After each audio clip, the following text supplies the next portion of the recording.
today at the launch of the third book, the Descendants series, Rise of the Eye of the Lost, with New York Times bestselling author Melissa de la Cruz and actress Steph Cameron.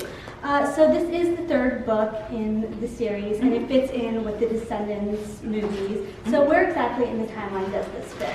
So this is basically a prequel to Descendants 2. Okay. Yeah, so it kind of completes the story from the second book, but then also introduces, the characters for the second book.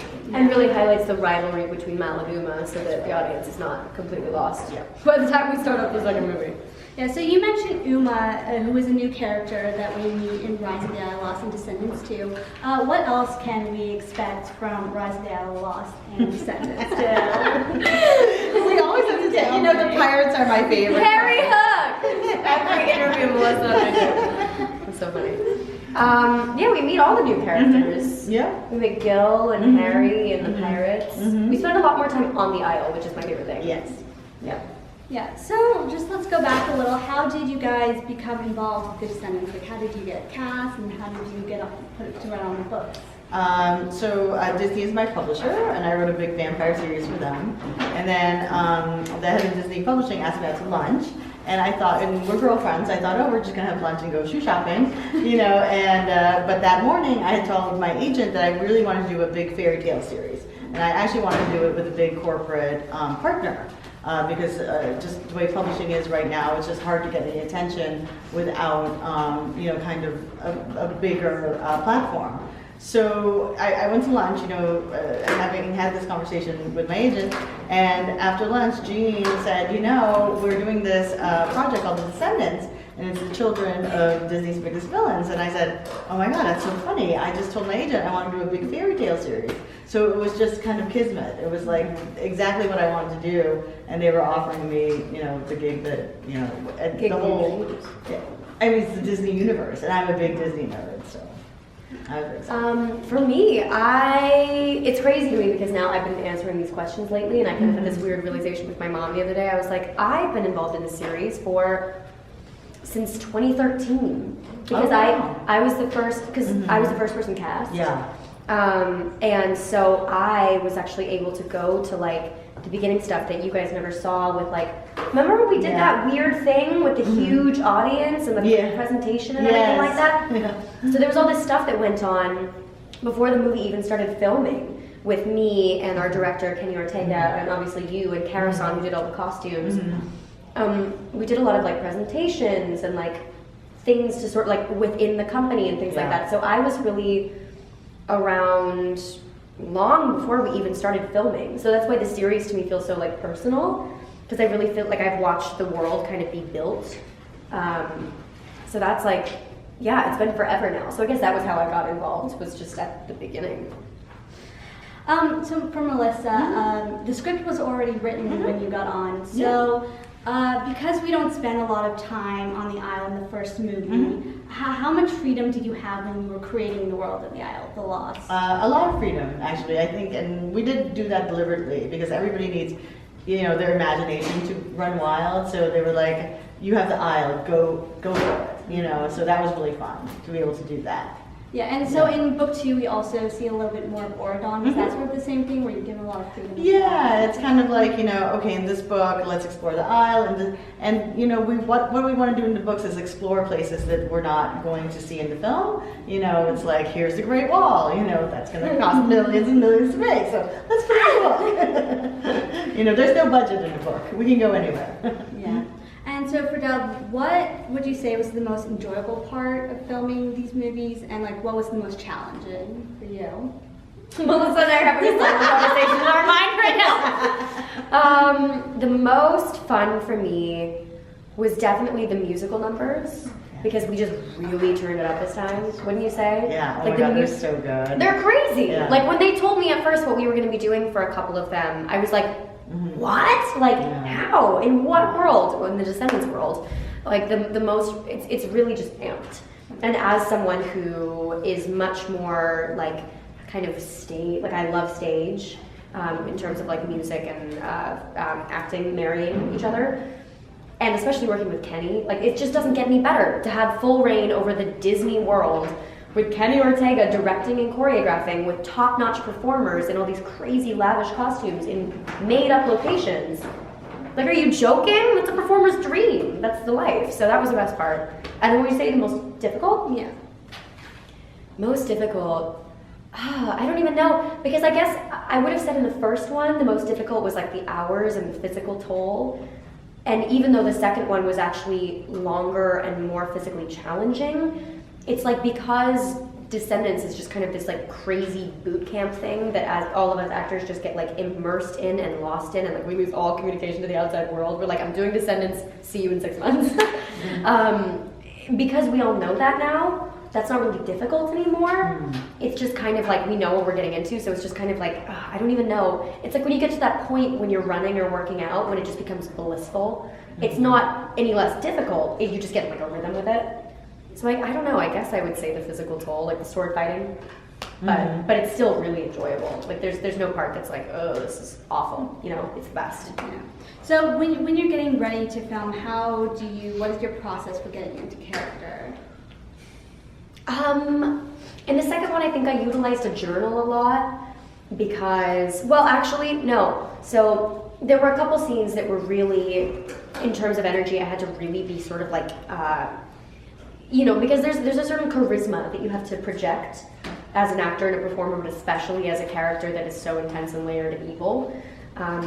You have to like kind of drum up all your, you know, when you have those days, every human has these days where you're like, I'm on fire, and you're like, I don't know why I am this way, but it's never gonna end. And it's like you tap into this like well of stuff in you, and you're like productive and everything's amazing. You kind of have to like cultivate that and project it purposefully. And so to do that, I had to like change my phone background to like, you know, like I changed it to Kali, who is the Hindu goddess of destruction, because I was like, that's what I'm gonna emulate today when I was sword fighting, and I had to like blast like dubstep, and I'm very sensory, so I guess yeah, like music and imagery was most important. So the next couple of questions are for both of you. If you can go on an adventure with any Disney princess, which one would you guys choose to go on? Oh, who's fun? Princess? Yes.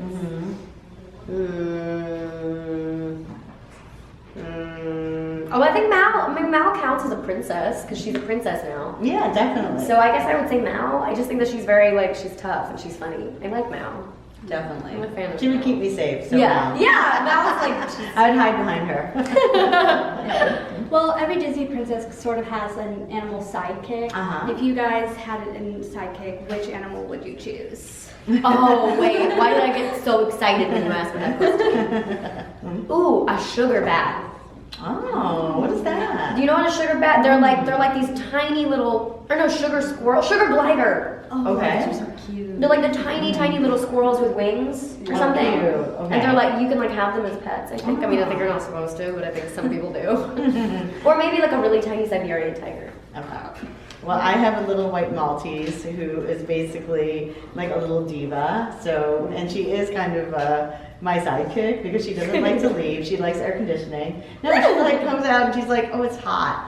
No, I'm just gonna stay here. She has a pillow. You know, she's very. High maintenance. Yeah, she Yeah. is. She goes to the spa twice a week. I mean, That's so funny. spoiled. That's it. Well, there's a lot of live action versions of Disney movies that are coming out now, as well as fairy tale retellings.